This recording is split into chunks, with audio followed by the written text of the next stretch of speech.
Hey everyone, welcome back to the Banana Thumbnail Podcast, where we bring thumbnails to life to crush the competition.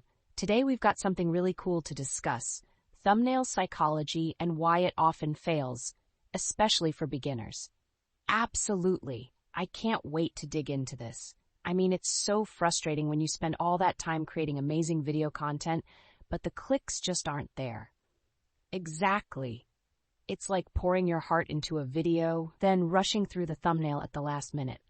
But did you know that custom thumbnails can yield a 60 to 70% higher click-through rate, or CTR, compared to auto-generated frames?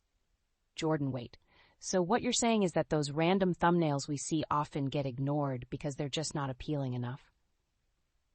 You got it, and it's wild, but about 90% of beginners don't even know the right resolution: 1280 by 720 pixels. If you don't get that right, YouTube will compress your image and it ends up looking blurry. Oh wow, that's actually really interesting. So it's not just about the design, but also about the technical details. Exactly. Let's break down thumbnail psychology. It's all about the visual cues that make people want to click, but many beginners overlook these basic rules. That makes sense. I've heard of creators uploading random frames and then getting a 2%. Seer, what's the deal with that? Right, and the harsh truth is that 40% of creators fail their initial thumbnail tests due to low contrast. If the text blends into the background, people just scroll right past it. So high contrast is key, huh? Absolutely. You need high contrast, the right size, and clear subjects. If you skip any of these steps, your thumbnail psychology fails before the viewer even realizes what the video is about. Jordan got it. And what about emotional connections? I've heard that's important too. Definitely. Humans are naturally drawn to faces.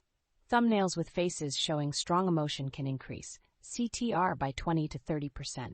Surprisingly, though, around 70% of creators skip using faces entirely because they think a cool graphic is enough. That reminds me of when I was scrolling through videos and I couldn't help but click on thumbnails where people looked shocked or excited. Right, when you see someone looking surprised, it sparks curiosity. But it has to be genuine. Over-the-top, fake faces are losing their power. So keeping it real works better?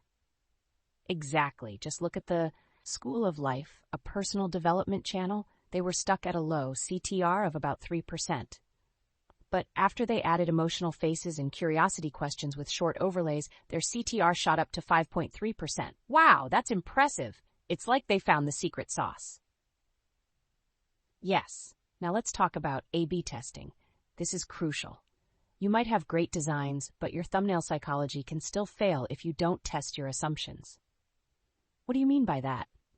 Well, I hear creators complain their thumbnails do well on desktop but tank on mobile. It's often a scaling issue with a huge 35% CTR variance between devices.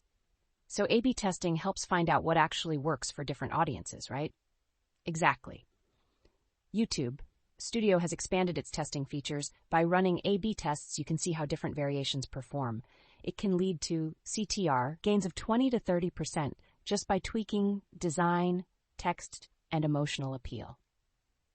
That sounds super helpful, and I assume there are tools to help with this? For sure. Tools like Thumio can predict thumbnail performance with about 87% accuracy. It saves creators from uploading those dud thumbnails, and I personally rely on Banana Thumbnail for its sketch-to-thumbnail pipeline, which can generate variations in seconds. That's amazing. So many creators are missing out just because they don't know these tools exist. Exactly.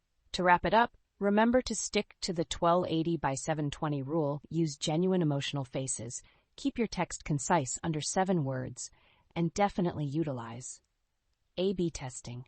So if I'm understanding correctly, it's all about getting those basics right, testing what works, and staying authentic with our thumbnails. That's right. Your channel will definitely thank you for it. Well, that's a wrap for this episode of the Banana Thumbnail Podcast. Thanks for listening, and we'll catch you in the next one.